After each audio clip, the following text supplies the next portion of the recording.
Now for Better Money Boston, I'm here with David Shapiro. He's Regional Director of Wealth at Johnson Brunetti. Now, without an estate plan, your loved ones could face several difficult decisions alone, and it really does make sense to have that plan as part of your overall retirement plan. David, this is a big one, and sometimes people overlook it. It is, Megan. At that stage of life, it's not just about investments, about making sure you have a plan in place. And often what we hear from clients is, I have an old one from 15 years ago, or I've started the process but haven't finished it.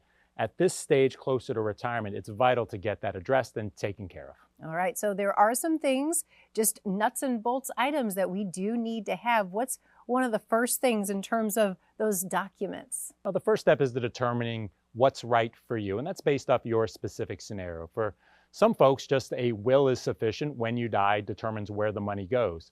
In other scenarios, a trust could be appropriate depending on your net worth and what your specific goals are, or if you'd like some additional control over your money as you get into retirement. Okay, then there is the matter of the beneficiaries, right? Who would receive your estate? Yeah, it's a very common practice when we sit down with our clients, making sure that the beneficiaries are up to date. And often what we see is they could have been set 20, 30 years ago, maybe before children, maybe there's now grandchildren or institutions or even a divorce. So making sure that those beneficiaries are in place is important. You want to make sure what you've worked so hard for, that money goes exactly where you want it to go. Absolutely. What about our health, right? Powers of attorney.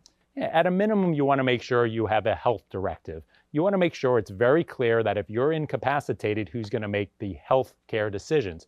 And also a power of attorney, who's going to make the financial decisions for you in that scenario. And very often it's a different person that's going to be doing that. You don't want some random judge trying to figure this out for you. Make sure your wish is what matters to you is properly set up. Okay.